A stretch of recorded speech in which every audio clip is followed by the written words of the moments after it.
Hola queridos amigos, vamos a continuar con nuestra parte histórica. Nos habíamos quedado en el reino. Hay que decir que esta es la parte más difícil efectivamente del pueblo, o la más dura, ¿verdad? La que vamos a comenzar a ver, porque va a implicar la destrucción de Jerusalén, la destrucción pues de la ciudad santa. Eh, un segundo solamente. Esta cuestión pues eh, abre un panorama distinto, crea diferentes elementos que, bueno, pues vamos a ir analizando poco a poco. Muy bien. El año 643 va a abrir un periodo de crisis para la historia de Judá, particularmente mm, Judá, porque la parte norte para ese año ya estaba destruida. Ese año pues es la muerte del rey Manasés, un tirano despótico, como ya habíamos dicho en la clase anterior, e impío, que había gobernado por 55 años, un larguísimo tiempo, pero siempre siguiendo una política asiria. Pues evidentemente que ya los asirios se habían de alguna manera como adueñado de Jerusalén, aunque no exactamente dominándola, pero sí en la política era hasta cierto punto un cierto vasallaje el que tenía Jerusalén hacia Siria. Pues en esta situación es en la que queda o en la que se encuentra precisamente Jerusalén al morir este rey Manasés. Los asirios eran muy fuertes. Eh, Su sucesor va a ser Amón, solo que Amón, o se percibía pues, ¿verdad? Que Amón iba a ser como un renovador, un reformador incluso. Entonces, al prever esto, rápido acaban con él. No dura muchos meses, justo en cuanto sucede a Manasés, perdón, es asesinado. Entonces, algunos dicen del 642 al 640, 2 años, pero bueno, la realidad es que muy probablemente el tiempo, estos 2 años, pues no habrían sido completos, ¿verdad? Eh, Sino mucho menos tiempo, porque no alcanzó a proyectar, a realizar aquello que quizá en mente sí estaba.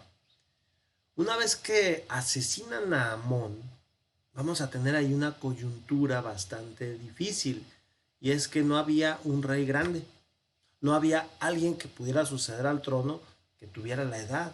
Amón tenía un hijo pequeñito de 8 años, ahí está. Este, Hay unos conspiradores que son los que matan a Amón, y ya después mata el sector de la población, matan a los conspiradores y eligen al hijo de Amón, un niño de apenas 8 años de edad.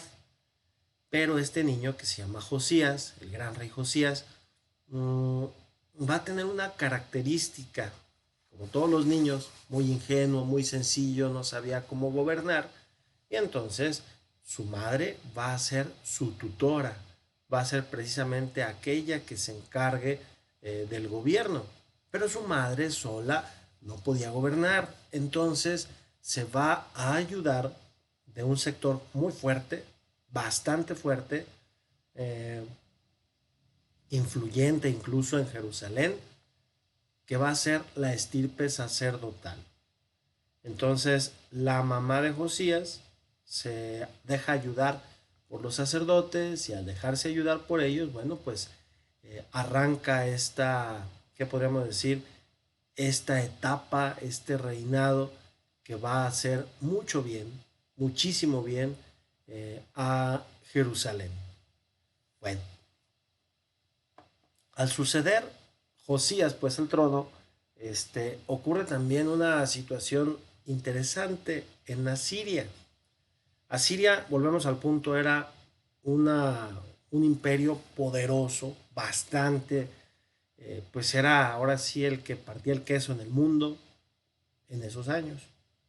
Pero muere el líder, que es Asurbanipal, recordando esta biblioteca de Asurbanipal, que es una de los vestigios más grandes de la antigüedad que tenemos.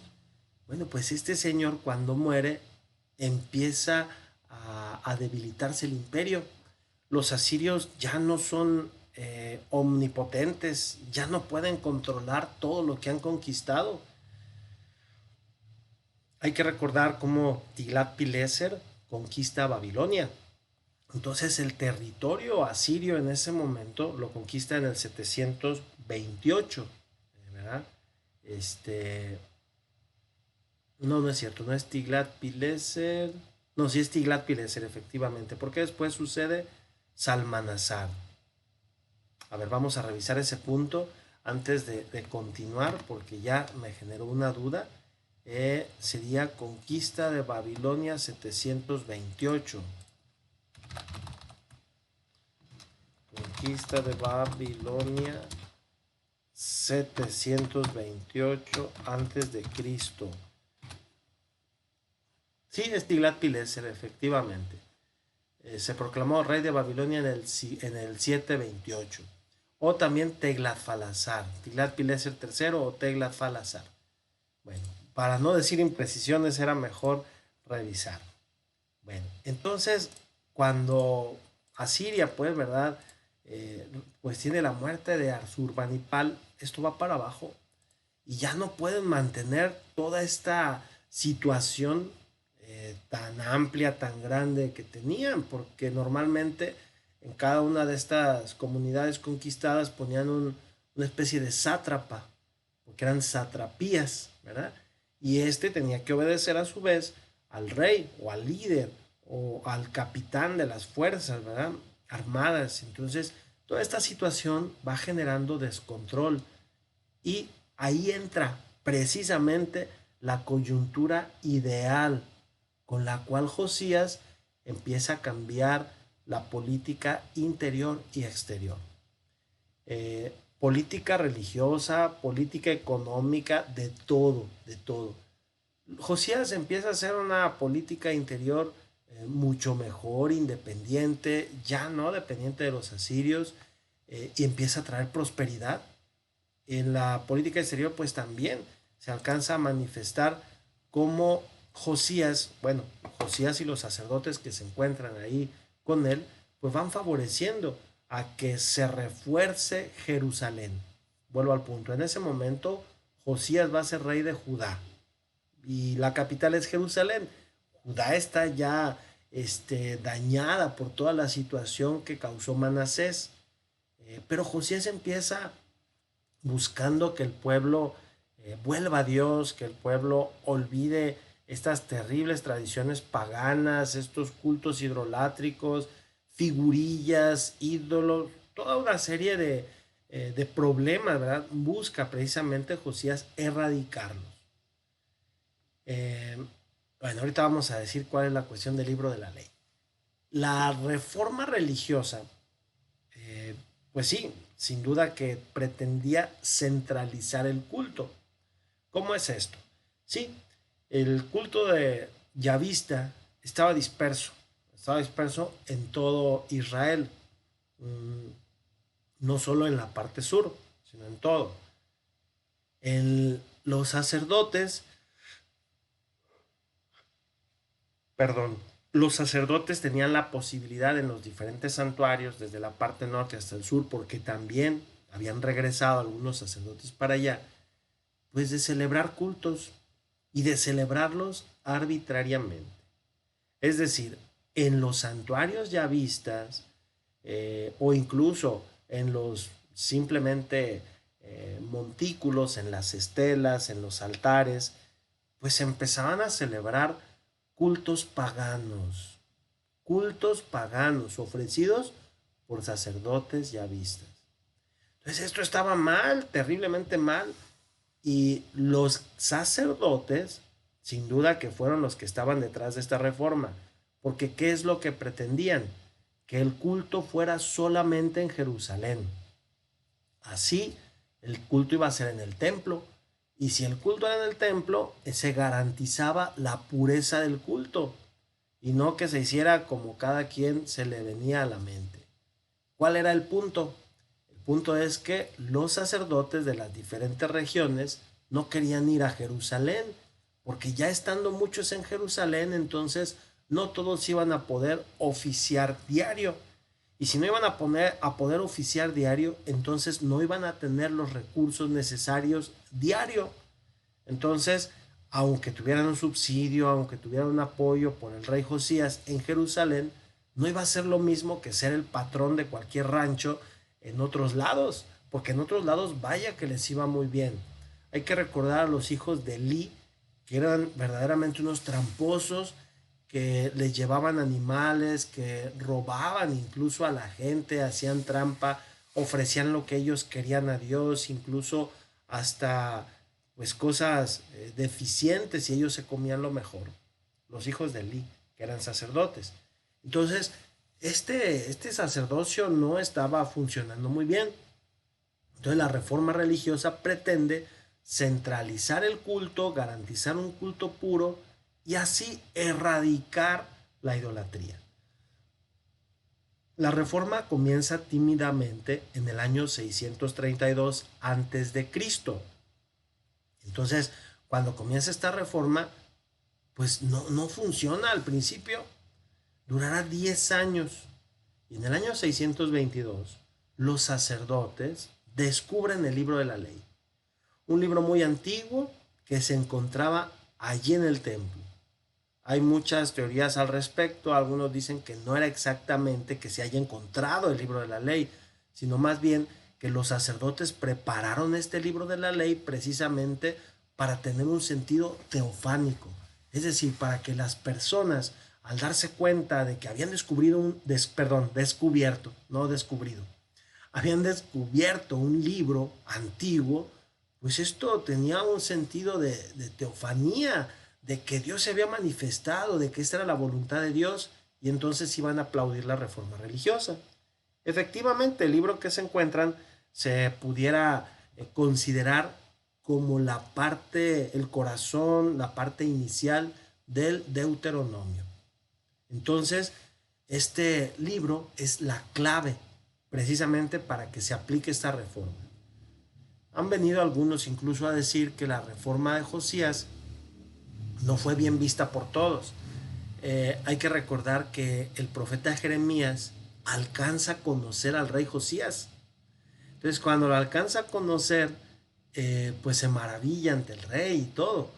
Pero en Jeremías 8:8, esto pudiera manifestar que el profeta no estaba muy de acuerdo con esta reforma, el profeta de Anatot. ¿Qué dice Jeremías 8:8? Vamos a ver qué dice Jeremías 8:8. Es una cita muy interesante porque algunos han pensado que Josías mejor quiso contratar a una profetisa que se llamaba Juldá y no le hizo caso a Jeremías, por una parte. Por otra parte, Jeremías notó como que estaban manipulando ahí la cuestión. Vamos a ver. Jeremías 8:8. ¿Qué es lo que dice ahí? Dice, bueno, aquí nos pone Jehová y bueno, dice, ¿cómo dicen? Nosotros somos sabios y la ley del Señor está con nosotros. Ciertamente la ha cambiado en mentira la pluma mentirosa de los escribas. Esta expresión es un poquito fuerte. ¿Por qué? Porque pareciera que Jeremías está atacando directamente a los escribas, valga la redundancia, que escriben la ley, que escriben el libro de la ley. Entonces dicen, no, pues esta es la pluma mentirosa, la cambiaron ellos. Sin embargo, y vuelvo aquí al punto a resaltar, Jeremías exalta la figura del rey Josías de una manera muy especial. Entonces, no necesariamente sería que estuviera en contra de Josías. Pero no es necesariamente que Jeremías estaba en contra de Josías. Pero, pues al principio la reforma se impuso y no fue bien vista por algún sector de la población. especialmente incluso por los sacerdotes que no quisieron regresar, porque muchos pretendían quedarse allá en sus lugares y entonces al quedarse en sus lugares seguir ofreciendo sacrificios y seguir enriqueciéndose. Algo que estaba pues muy mal. Aunque no se dice en ninguna parte que deseara volver a recuperar los territorios del norte, porque recuerden ustedes que ya había sido destruida Samaria en el 721, podemos pensar que las incursiones a Betel que hace Josías en el libro de los Reyes darían prueba de ello, de que sí quería sentirse un nuevo David. Y es que Josías era muy joven cuando asumió el poder, entonces el pueblo decía, es como David. Era la imagen clara del rey davídico. Era la figura perfecta, Josías, porque era un niño. Entonces, pues es la imagen, vamos, como dicen en la actualidad, la imagen que vende. Un niño elegido por Dios para ser el rey de Jerusalén, de Judea. Entonces, estas campañas que hace pudieran hacernos pensar que quisiera recuperar todo el territorio norte y pues volver otra vez al Israel unido, a la parte norte y a la parte sur. No lo consigue, pero vamos con calma. Josías hace desaparecer los altosanos de Samaria. En la parte norte, Samaria precisamente, pues había mucha, por su cercanía con Asiria, había mucha idolatría.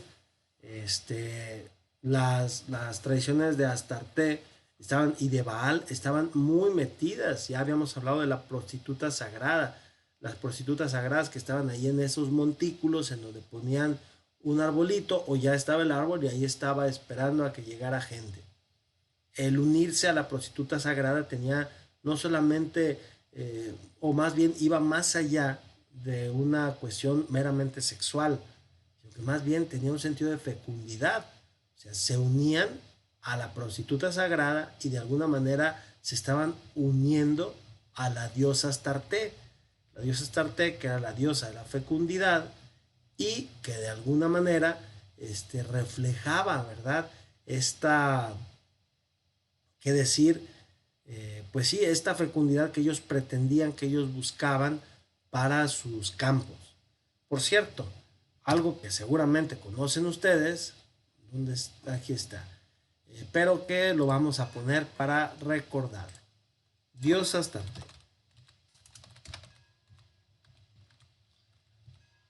Dios Astarte. Vamos a ver las imágenes. Bueno, aquí hay muchas representaciones. La diosa Astarte normalmente tiene las manos hacia arriba. Sí, más o menos como esta, ¿verdad? Normalmente las diosas de la fecundidad era una cuestión muy común, no era cuestión grotesca, sino una cuestión muy común. Este tipo de amuletos de esta diosa Astarte exaltaba sus pechos. Aquí, bueno, no es no es una cuestión morbosa, sino más bien una cuestión histórica que es muy interesante. Exaltaban sus pechos. ¿Por qué? Porque los pechos generan leche para el niño. Entonces es una manera de eufemismo de resaltar la fecundidad. O sea, la diosa que va a amamantar a sus hijos. La diosa que va a causar fecundidad. Si tuviera los pechos secos, bueno, pues entonces sería una diosa que no tiene la posibilidad de amamantar, que no tiene la posibilidad de garantizar fecundidad al pueblo. Pero normalmente, si ustedes se fijan, el signo mismo era de amamantar. Hay algunas otras imágenes en las cuales la diosa Astarte está pues todavía más grande, ¿verdad? Sus pechos, en este mismo sentido, ¿verdad? O sea, que se den cuenta que ella es la fecundidad misma, que es ella la que va a garantizar este beneficio para el pueblo, ¿verdad? Bueno, pero ahí no se acaba la historia. Voy a enseñarles un dato curioso. A ver, ¿dónde está Astarte? Esta otra imagen también es de Astarte, pero bueno, parece de Astarte, pero hay otra que es más común y que seguramente, sí, esta también es Astarte. Esta también es Astarte, pero y vuelve al punto, ¿verdad? Sosteniendo sus pechos. Pero hay otra que conocen ustedes y muy probablemente todos, no digo solamente ustedes, todos hemos sido víctimas del, aquí está, de del comercio, ¿verdad? Bueno, aquí tenemos otra vez la diosa Astarte. Dice aquí una diosa hebrea, no era hebrea, era asiria. Algunos otros la identifican con una diosa cananea. Y de nuevo, los pechos abultados, entregando, pues, ¿verdad? Aquí no sé qué esté entregando, pero normalmente era fecundidad. Bueno, digo que hemos sido víctimas de la mercadotecnia. Aquí está otra vez la diosa Astarte. Aquí ya se parece a algo que seguramente hemos consumido. Ahorita les digo que, ¿verdad? Ahí está la diosa Astarte. De nuevo, sus pechos. Y aquí vamos a hacer una comparación. Se me hace, a ver si está aquí. Astarte. Starbucks. Exactamente. Este café Starbucks, si ustedes se fijan, ahí tiene este ahí tiene a una diosa y aquí a un lado la figura precisamente de la diosa Astarte, ¿cómo se dice? Tallada, pues, ¿verdad? En piedra.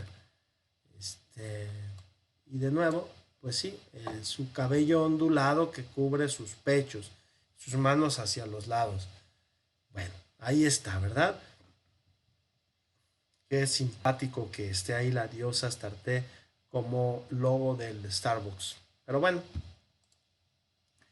solamente esto por una curiosidad, ¿verdad? Eh, Regresamos a nuestro punto. Esta era la diosa cananea, pues, de la fecundidad, Astarte o Ashera. Bueno, entonces eso ocurre, pues, en la parte norte, ¿verdad? Quiere Josías acabar con todo eso. En Segunda de Reyes 23, 15, 19, 20, en la campaña que emprende Josías, hace degollar a los sacerdotes que se encontraban en estos lugares porque no obedecieron la reforma de regresarse a Jerusalén y quema huesos humanos. Eso es algo terrible. En el altar donde solo se quemaban vacas, allá en la parte norte y en estas regiones circunvecinas, quema huesos humanos como una manera de profanar precisamente los altares, como para decir, nunca más vuelvan a celebrar un sacrificio en esto. Y eso es bastante horroroso, porque para los judíos, como para otras culturas, quemar huesos era algo impensable.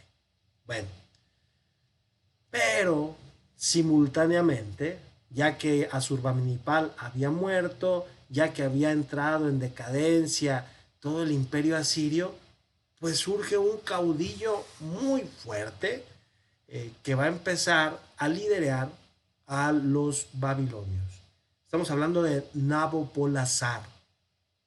Y entonces comienza el imperio babilonio a extenderse, a recuperarse. Recuerdan que 100 años atrás eran los asirios los que habían conquistado a los babilonios. Ah, bueno, pues ahora los babilonios conquistan Asur en el 614 y en el 612 la capital, Nínive, y en el 610 Harán. Vamos a ver si podemos encontrar un mapa de las conquistas babilonias. Vamos a ver. Eh, Imperio Babilonio. Imperio. Más bien sería Neobabilonio, porque es el segundo. El primero ya es mucho más antiguo, ya lo sabemos. Es junto, ¿verdad? Bueno, aquí está.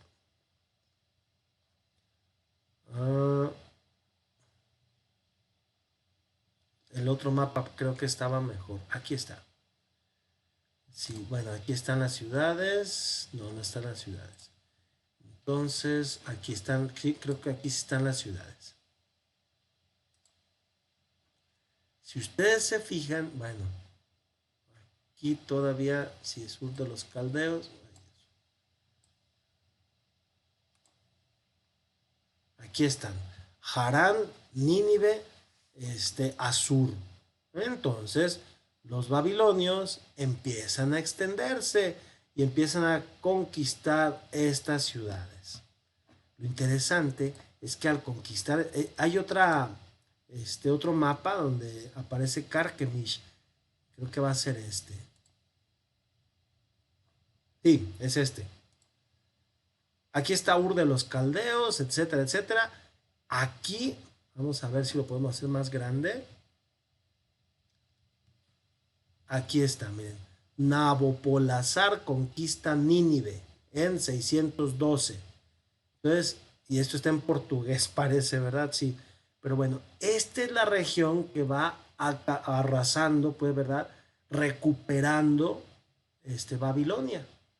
Si queremos decir recuperar, porque en ese momento, pues, estaba tomando lo que en su momento fue suyo. Aquí está esta cuestión. Y la idea es recuperar todo, todo, y llegar hasta Jerusalén y Egipto y todo. Ahora sí que todo es todo, ¿verdad? Bueno, en ese momento no había problemas, porque acá tenemos Media. ¿Qué es eso de Media? Pues el Imperio Medo. El Imperio Medo en ese momento estaba regido por un señor que fue muy oscuro, pero su nieto no. Ya veremos quién era el nieto. Él era muy oscuro, que es Astiages. Astiages apoya o apoyará mucho a Nabopolassar. Bueno, esto lo dejamos allí, ¿cómo decirlo? En suspenso, porque después vamos a hablar precisamente de este señor Astiages. Media es el imperio Meda, y Persépolis, pues esa es la capital del imperio persa. La capital del norte, en este caso, sería Ecbatana. También grábense bien esta ciudad, pero pónganlo así en suspenso, un paréntesis, ¿verdad? Astiages, que es Medo, y Ecbatana. Y ya en adelante vamos a hablar de esto. Yo creo que voy a conservar este mapa porque es muy bueno. Ahí está Mari, esta ciudad que después vamos a hablar con mucha calma de ella. Ahí está el río Éufrates y acá arriba está el río Tigris. Y bueno, entonces ahí va avanzando el imperio babilonio. El imperio babilonio entonces, ya que va avanzando, pues Josías ni se da cuenta. Josías está muy feliz ahí, ¿cómo se dice? Conquistando, avanzando, reformando. Verdaderamente apoyó mucho al pueblo, no solamente con su reforma religiosa, sino también un rey cercano, querido. En él se miraba incluso pues que el Señor estaba con él. Ahorita vamos a hablar de la muerte de Josías. Tengo que pausar el video, entonces se va a ver la pausa en menos de un segundo, continuamos, pero en la realidad yo tengo que hacer una pausa aquí.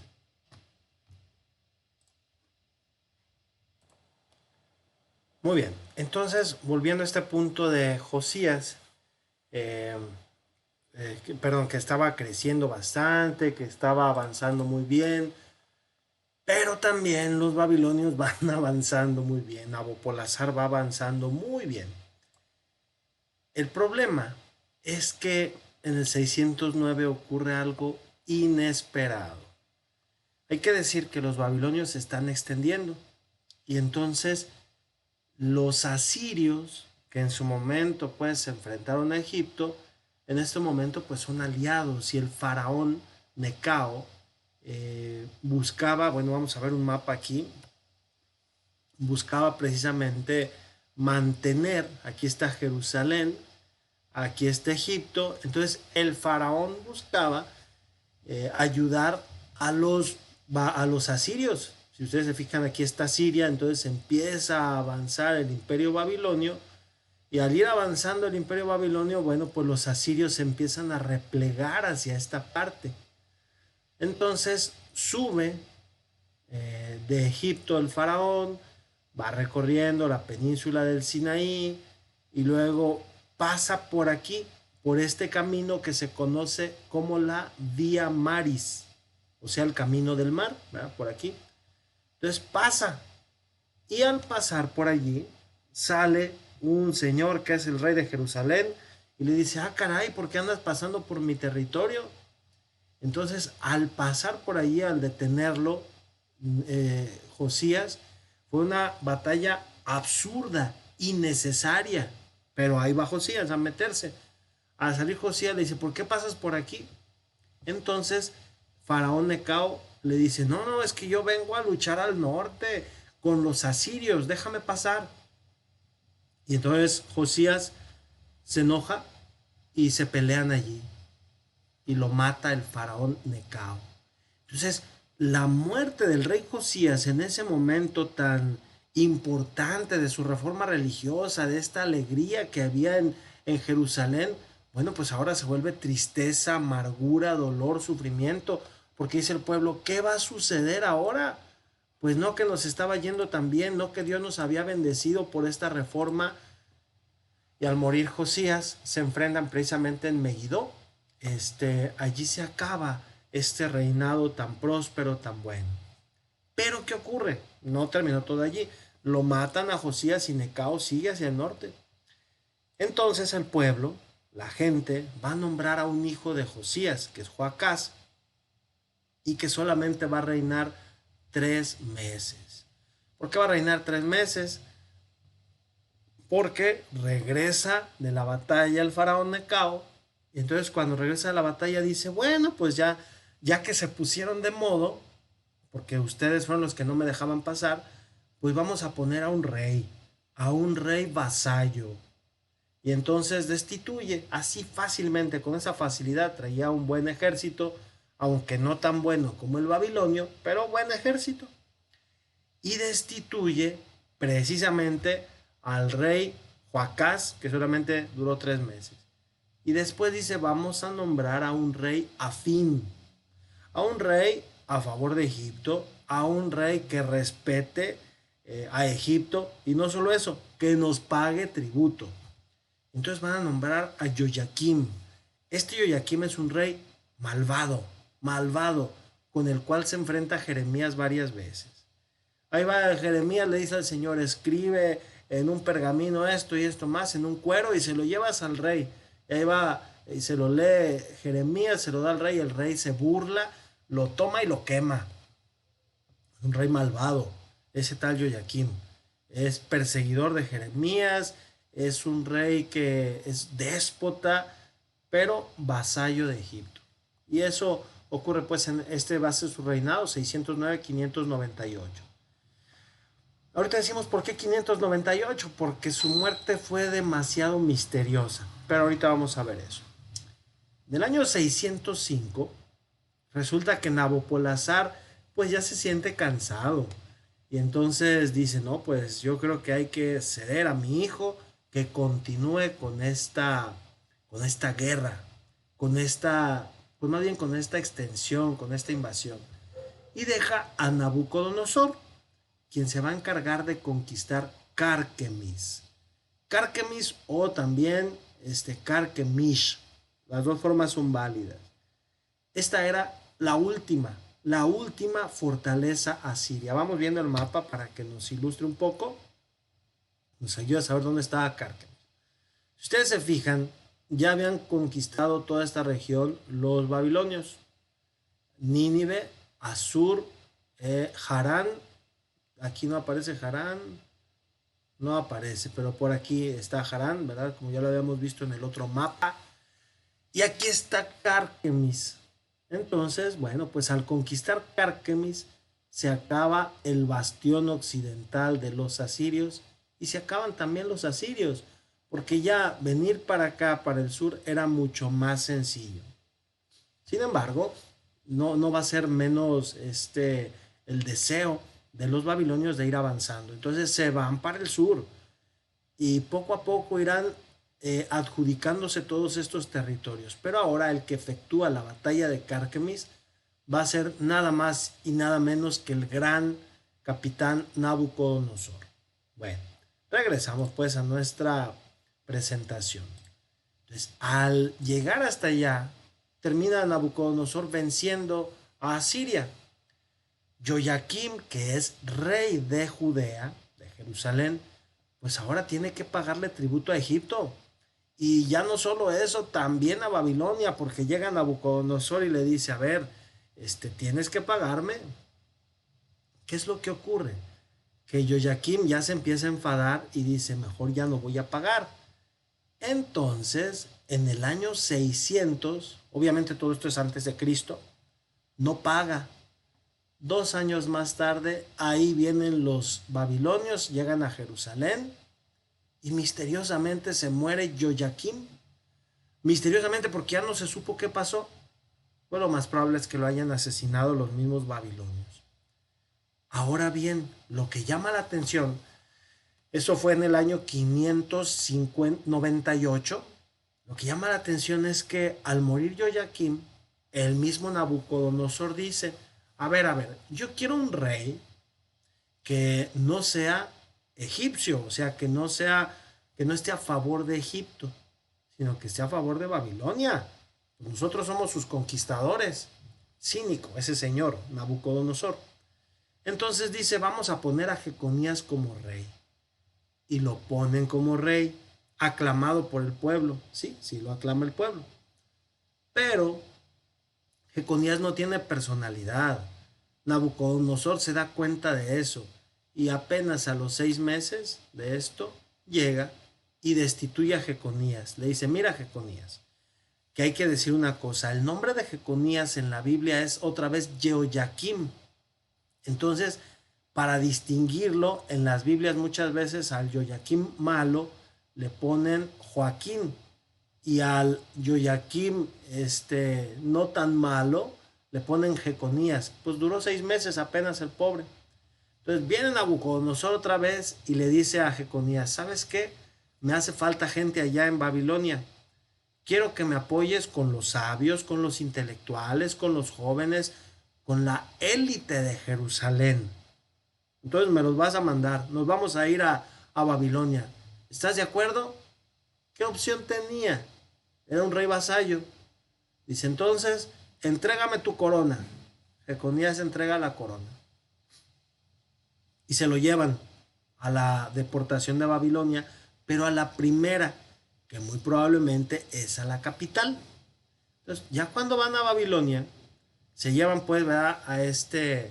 A Jeconías, se llevan a la gente importante, y esto se conoce como la primera deportación. En ese momento el profeta Jeremías sigue ahí mismo en Jerusalén, pero ahora van a poner a otro rey. Ahora sí que este otro rey, pues a lo mejor su problema fue aceptar ser rey. Ahorita vamos a ver por qué. Duró, 3 meses Jeconías, yo dije 6 meses, son 3 meses. Nabucodonosor ya se lo lleva allá a Babilonia. En el libro de Reyes, al final, no me acuerdo en qué capítulo para ser exactos, pero dice que allá en el exilio tenían a Jeconías, y a Jeconías lo tenían en un, ¿cómo se dice? En un estrado superior a los demás reyes vasallos que había llevado Nabucodonosor allá para que fueran parte de su corte. Y pues que lo trataban muy bien, que le daban su comida y todo, diferente a los demás reyes. Pues no sabemos hasta qué punto esto sea cierto, o también sea una especie de glosa literaria como para decir que le dieron respeto a Jeconías. Bueno, Nabucodonosor, ya que se lleva a Jeconías, pues busca a un tal Matanías y le dice, tú te vas a quedar, Matanías, eres hijo de Josías, del rey Josías, a quien le tenemos respeto, entonces te vas a quedar tú aquí. Y le cambia el nombre y ahora se va a llamar Sedecías. Aquí empieza una parte dolorosa, muy, muy dolorosa.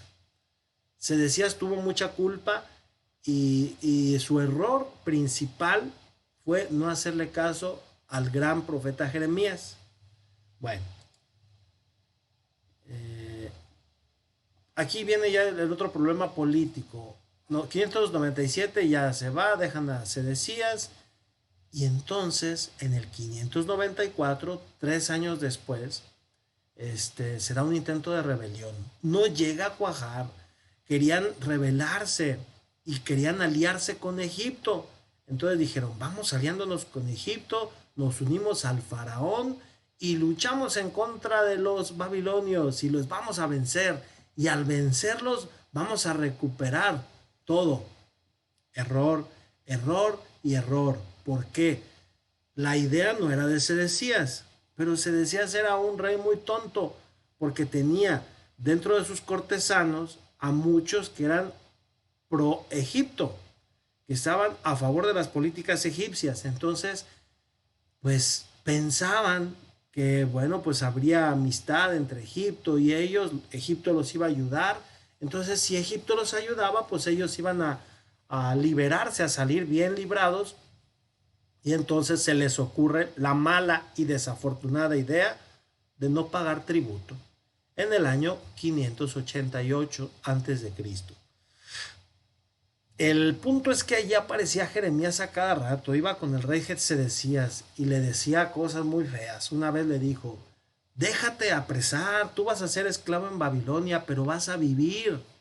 Déjate apresar, ríndete ante Babilonia. Y Sedecías se sintió afrentado, se sintió enojado y lo corrió. Y luego después ahí va otra vez Jeremías y le grita, Sedecías, acuérdate, maldito el hombre que confía en el hombre. Pues ¿por qué? Por esto, porque estaba confiando en Egipto y pensó, no, pues si confío en Egipto, Egipto me va a salvar. Y dice, el hombre tiene que confiar en Dios. Entonces, todas estas circunstancias se dieron precisamente en el tiempo de Sedecías. Bueno, en el 588 niegan el tributo. Y Nabucodonosor, que se da cuenta de eso, ahí lo tienen al ratito. Nabucodonosor asedia la ciudad en el 587. Hay que decir que en el 597 hicieron la primera deportación, pero pusieron un sitio a la ciudad de Jerusalén. Entonces ahí los soldados babilonios 10 años estuvieron ahí vigilando sus movimientos, que no anduvieran actuando mal. Pero en el año 587 Nabucodonosor ya ahora sí la asedia y empieza ahora sí la verdadera deportación. Sedecías tuvo la culpa porque precisamente se portó mal, no quiso obedecer a Nabucodonosor, no quiso obedecer a Dios. Jeremías le decía, vete de esclavo, pues es lo que Dios está diciéndote, porque no hiciste caso. Ahí entra también Sedecías cuando llega este falso profeta y le rompe el yugo y le dice, bueno, va primero Jeremías diciendo, el Señor nos ha impuesto un yugo, este yugo de madera. Y llega este otro falso profeta y le rompe el yugo, creo que es Amasías. Entonces cuando le rompe el yugo, le dice, así dice el Señor, yo romperé vuestro yugo, yo romperé vuestro castigo, ya no habrá más opresión. Y Jeremías le dice, mira, escucha bien, si lo que tú dices es cierto, está bien, que se haga como tú dices, pero si no es cierto, en un año vas a morir. Y después vuelve Jeremías y dice, les digo que han roto el yugo de madera, pero ahora les pondré un yugo de hierro. Bonita cosa, por culpa de Sedecías, por no hacer caso. Obviamente, pues esta situación era el miedo del rey también, no podemos juzgarlo tampoco de ser un rey tonto, pero era el miedo del rey de que no hallaba en quién apoyarse. Hay un castigo de Sedecías, voy a ver si no lo puse. No lo puse, pero se los voy a explicar en qué consistió. Empiezan a deportar a la gente, los empiezan a llevar a Babilonia, pero no sabemos bien a dónde, porque el profeta Ezequiel en el segundo capítulo, si no me equivoco, segundo y tercer capítulo allí, dice, entonces el Señor me transportó hacia los deportados que se encontraban cerca del río Quebar, lo que nos hace pensar que aunque fueron a Babilonia, estaban cerca del río Quebar y los primeros se habían ido a la corte del rey. No hay exactitud en esto, pero ahí estaban unos deportados. Bueno, entonces ya se los empiezan a llevar. Y Sedecías se hace listo y quiere escapar. Y ahí va brincando las montañas queriendo escapar. Error y más error. Lo detienen. Y una vez que lo detienen, lo llevan ante Nabucodonosor, a él y a sus hijos. Y ya que está ahí Nabucodonosor, pues le dice que pues eso estuvo muy mal y viene su castigo. Le dice, esto van a ser lo último que van a ver tus ojos. Y en su presencia, en la presencia de Sedecías, matan a sus hijos. Y ya que los matan, pues es lo que está mirando Sedecías con horror. Le sacan los ojos. Y es lo último que miran los ojos de Sedecías y se lo llevan prisionero a Babilonia. Recordarán ustedes que ya habían deportado a otro rey, que es Jeconías o Jehoiakim, el que no es tan malo. Pues al Jehoiakim ese lo trataron bien, a este no, por quererse rebelar, por insurrecto. A este no lo tratan bien. A Jehoiakim o a Jeconías el bueno, sí. Pasan algunos meses, porque la deportación fue muy rápido, se llevan a toda la gente, el templo está intacto, se roban oro del templo, hacen fechorías y empieza la crisis, el dolor. La gente, imagínense, abandonando sus casas. Los babilonios tenían una política, perdón, diferente, porque para los babilonios la política no era simplemente traer a otra gente como los asirios, la sustitución. Para ellos era destruir, acabar con todo, llevarse a la gente y usarla de esclava. Entonces viene un jefe, ¿verdad?, de Nabucodonosor, que se llama Nabuzaradán. Nabuzaradán trae la orden de quemar el templo, las casas reales y de liberar a Jeremías, porque resulta que al Jeremías lo apresan y ahí va para Babilonia. Y luego dicen, no, aquí no debe de venir Jeremías, y lo liberan. Ya el rey Sedecías había hecho algo malo con Jeremías. Recuerdan ustedes que lo aventó a un pozo. Le dijeron, mira, Jeremías anda ahí diciendo cosas. Lo castigaron, lo encerraron y luego lo aventaron a una fosa de fango. Pero el rey Sedecías no era tan malo. Entonces va un servidor del rey, que así se llama, Ebed-Melech, que eso significa Ebed, servidor, Melech, rey. Va con Sedecías y le dice, majestad, esto no es posible. ¿Cómo es posible? Valga la redundancia, ¿cómo es que has echado a un pozo a Jeremías? Déjame ir a sacarlo, por favor. El rey ya no sabe ni qué hacer. Le dice, André, pues ve y saca a Jeremías. Y lo sacan. Y después es cuando ocurre todo esto en contra de Sedecías. Le sacan los ojos. Entonces, ya que liberan a Jeremías, Nabuzaradán le dice, a ver, ¿a dónde quieres ir? ¿Quieres irte a Babilonia? ¿Quieres quedarte aquí? Entonces dice Jeremías, no, aquí yo me voy a quedar, no hay problema. Y ahí se queda en Jerusalén. Pero resulta que queman todo, destruyen todo, y entonces le dicen a Jeremías, bueno, ya acabamos con Jerusalén, si quieres quedarte aquí está bien, quédate aquí. El gobernador va a ser uno que vamos a poner nosotros y se llama Godolías. Entonces ahí se queda Jeremías con Godolías. Pero hubo una rebelión. Resulta que un tal Ismael reúne a su gente y ahí va. Y entonces van y asesinan a Godolías. A ver si esto lo puse aquí. Sí. A los meses del 586, la comunidad, guiada por un tal Ismael, va y asesina a Godolías. Y entonces dicen, no, van a venir ahorita los babilonios y nos van a hacer pedazos. Entonces vámonos a Belén, pero listos. Se llevan a Jeremías. A Jeremías lo toman aquí como un amuleto de la buena suerte. ¿Por qué pensaban que si tenían a Jeremías con ellos, bueno, pues iban a tener a Dios? ¿Y qué hacen? Se van a Belén. Y luego en Belén tienen miedo porque dicen, ahorita van a llegar. Belén y Jerusalén están casi pegados, ¿verdad? Les da miedo y dicen, van a llegar los babilonios, nos van a acabar. ¿Qué hacemos? Vámonos a Egipto. Y Jeremías dice, no, no se vayan a Egipto porque el Señor Dios dice esto y esto más. Lo ignoran. Y no solo eso, se lo llevan a la fuerza, lo secuestran. Esa es la palabra, lo secuestran. y se van a Egipto. Y allá va Jeremías con ellos. No sabemos qué pasó con Jeremías allá en Egipto. Lo más probable es que lo hayan asesinado. Si estaba Jeremías diciéndole sus errores, sus pecados, pues lo más probable es que lo hayan silenciado para siempre.